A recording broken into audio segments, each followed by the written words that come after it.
Բարև ձեզ, Արևմտյան Հայաստանի հեռուստաընկերության հերթական լուրերն են։ Հույսի տելեր ցուցահանդեսը նվիրված հայրու ցեղասպանությունը վերապրած կիներու ցերակորձ արվեստին։ Բաքվի մեջ Արցախի ճամփան փակած շարժումներու մասնակիցները հագաիրանյան ցույցեր գազմագերբած են։ Քիչ ժամանակի հետ պիտի իսեն Արցախը հայկական ժառանգություն չունի, ուրեմն ոչ վերադարձի, ոչ ալ սեփականադիրոջ իրավունք կա, Աննա Հես Սարգսյան։ Կարևոր է արձագանքել բռնությամբ տեղահանված արցախցիներու խնդիրներուն։ Անհետ կորածներու հարազատները գշարունակեն փակ բահել Բաղրամյան Բողոդան։ Ինքնիշխանության իրավական հիմնավորումը եւ ազգատավության հետևանքները Աշոտ Հարությունյան։ Բաքվի զու ստորաբաժանումները գրակ բացած են ներքին հանդ գյուղի ուղությամբ։ Լեհաստանի Սեյմի Լեհաստան-Հայաստան բարեկամական խումբի պատվիրակությունը հարկանքի դուրք մատուցած է 100 թեմ իրականացված ցեղասպանության զոհերու հիշադակին։ Լոս Անջելեսի Տոկմեկջան համայնքային գետրոնը բացվեցավ հույսի տելեր խորակրով ցուցահանդեսը, որ նվիրված էր 100 թեմ իրականացված ցեղասպանության վերապրած հայ գիներու գոմե ստեղծված ասեղնագործության բացառիկ նմուշներուն։ Ցուցահանդեսը գազմագերբված էր Արարատ Էսկիջյան տանկարանին։ Ցուցադրության նպատակն էր ներկայացնել ոչ միայն ասեղնագործությունը որպես արվեստի ջյուղ, այլև որպես վերաբրումի, դիմադրության եւ հիշողության ցև։ Ցուցադրված ավելի քան 250 ասեղնագործ նմուշներ կվկայեին, թե ինչպես հայ գիները ցեղասպանության հետ իրենց արվեստով պահպանեցին ինքնությունը, սնուցեցին իրենց ընտանիքները եւ շարունակեցին կյանքը օդար ակսորաբայրերու մեջ։ Հայկական կորկերու միության նախագահը նշեց. «Իմ դադս ազնիուն ցեղասպանության հետ Քալեբի փախստականներու ճամփարին մեջ կորկակործությամբ կարողացավ բահել իր ընտանիքը։ Այս ասեղնագործ նմուշները կորձված ոսկետելով, մեդաքսով կամ բամբակով կգրեն վերապրածներու հիշողությունները եւ հայ գիներու պայքարը գոյության իրավունքի համար։ Ցուցահանդեսին ներկայացված էին նմուշներ Մարաշեն, Այնտաբեն, Ուրֆայեն, Սեբաստիային եւ այլ վայրերեն յուրահատուկ զարդանախշերով եւ պատմություններով։ Գազմագերբիչներուն համաձայն այս ցերնարգը միաժամանակ հիշեցում է 100 թեմ իրականացված ցեղասպանության հետևանքներուն մասին եւ դուրք վերապրածներու սերունդին ստեղծարար ոգիին։ Միջոցառումը փակվեցավ գեղարվեստական ելույթներով Ուտահար Անդրանիկ Գիզիրյանի եւ ժողովրդական երգչուհի Հասմիկ Հարությունյանի մասնակցությամբ։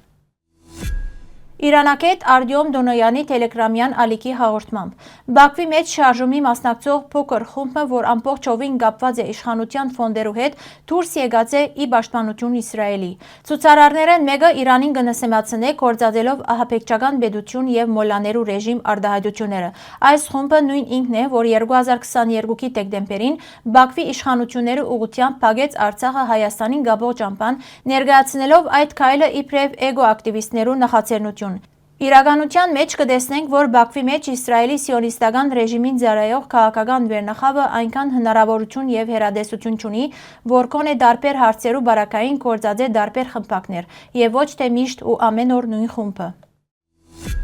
Գաբան ծնած եւ այժմ Զվիցերիո մեջ բնագող խաղաղության եւ բանակցային գործընթացերու մասնակետ Աննա Հես Սարգսյանը մասնակցած է Բեռնի մեջ կայացած երկու միջոցառումներով, որոնք նվիրված էին Արցախի եւ հայկական մշակութային ժառանգության։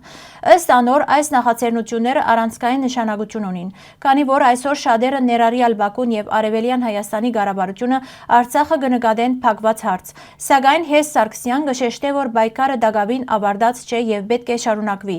Անմանավանդ կարևոր է հայկական մշակութային ժառանգության պաշտպանությունը, որ իր խոսքով այլևս միայն մշակութային հարց չէ, այլ ուղղակի գվերապերի ինքնության եւ ապահովության։ Ադրբեջանի քաղաքականությունը ուղղված է ոչ միայն հայկական մշակույթի ուղղակի ոչնչացման, այլ նաեւ անոր նենկափոխման, փորձելով ճնշել հայկական ներկայության պաստերը Արցախի մեջ։ Աննա Հես Սարգսյան կնկատե, թե Բեռնի մեջ կայացած այս միջոցառումները կարևոր էին ոչ միայն ակադեմիական, այլ նաև բարոյական իմաստով, որովհետև անոնք նպաստեցին Արցախի հարցը միջազգային հարթակներու վրա տեսանելի բահելուն։ Միևնույն ժամանակ կմատնանշե, որ Զվիցերիո արտաքին գործոց նախարարության եւ ՅՈՒՆԵՍԿՕ-ի բացակայությունը միջոցառումներեն բացահայտ քաղաքական ուղերձ մներ։ Խնդիրը փակված չէ, եթե հայկական կողմը շարունակե նախաձեռնողական մոտեցում ցուցաբերել, անմշտապես կրնա Արցախի իրավունքի եւ ժառանգության հարցերը բարձր պահել միջազգային մակարդակի վրա, եզրափակեց Աննա Հես Սարգսյան։ Հունիս 20-ը, որ կնշվի իբրև փախստականներու համաշխարհային օր, եւս մեկ առիթ է վերահաստատելու փախստականներուն եւ բռնի դեղահանվածերու իրավունքներու պաշտպանության կարեւորությունը։ Մարդու իրավունքներու պաշտպանի գործունեության կենտրոնը կգազմեն այդ անձանց պաշտպանության ուղղված քայլերը իրավական ոլորտային վերլուծություններու, զեկույցներու եւ միջազգային համագործակցության միջոցով։ ՄԻԲ-ի ուշադրության գիզագետին մեջ կգտնվի Արցախի բռնի դեղահանված հայ բնակչության հիմնախնդիրը։ 2023 թվականի ողբերգական իրադարձությունները, որոնց արդյունքով դեղի ունեցավ Արցախի ամբողջ հայ բնակչության դեղահանումը, առաջացուցին խորքային մարդասիրական ճգնաժամը։ Մարդու իրավունքներու պաշտպանը գոչ կուղի պետական եւ հասարակական կառույցներուն համատեղ ջանքերով ապահովելու դեղահանված անձանց արժանապատիվ եւ անվտանգ կյանքը, միաժամանակ հետամուտ ըլլալով անոնց խախտված իրավունքներու վերականգնումին։ Անհետ կորած զինվորներու հարազատները առաջիկա օրերուն եւս կշարունակեն փակ պահել Երևանի Փաղրամյան Բողոդան ներկայացնելով հստակ պահանջներ։ Անոնք կպահանջեն, որ ազգային անվտանգության ծառայության նախկին տնօրեն Արմեն Աբազյան վերանշանակվի իր պաշտոնին, կամ որ նոր նշանակվելիք պաշտոնատար անձը հանդիպի իրենց հետ եւ վստահեցնե, թե իրենց զավակներու հարցերով զբաղվող հանձնաժողովը պիտի շարունակե գործել նախորդ ձևով։ 2020 թվականի 44-օրյա պատերազմը, որ սանձազերծվեցավ Բաքվի եւ Թուրքիո կողմէ, բացահայտեց ոչ միայն արտաքին հարձակում, այլև ներքին անտեսում Արևելյան Հայաստանի որոշ ղեկավարներու կողմէ։ Նիկոլ Փաշինյանի Արցախը իբրև փեր նկարագրող հայտարարությունները վիրավորական են թե արցախյան պայքարի ժառանգության, թե ինքնորոշման իրավունքի նկատմամբ։ 1991 թվականի դեկտեմբեր 10-ին Արցախի ժողովուրդը խորհրդային օրենսդրության ներքո հանրաքվեով որոշեց անկախանալ քվեարկելով այո։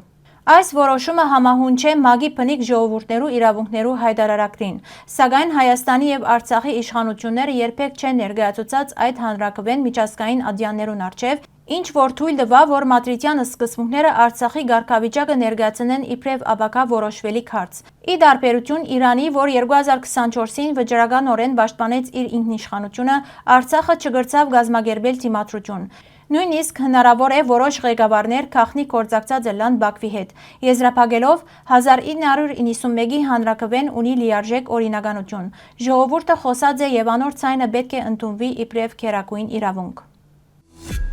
Հունիս 20-ին Բաքվի զինված ուժերու ստորաբաժանումները գրակ բացած են Սյունիքի մարզի ներքին Հանդ գյուղի ուղղությամբ։ Գրագոցներուն հետևանքով վնասված է բնակելի տունը։ Դուժացներ չկան։ Հայկական կողմը գոչ կուղ է ադրբեջանական կողմին բացած կերպով հետաքննել ներքին Հանդի բնակելի տան քննադատության փաստը եւ հրապարակային բարձրաբանում տալ կատարվածի վերաբերյալ։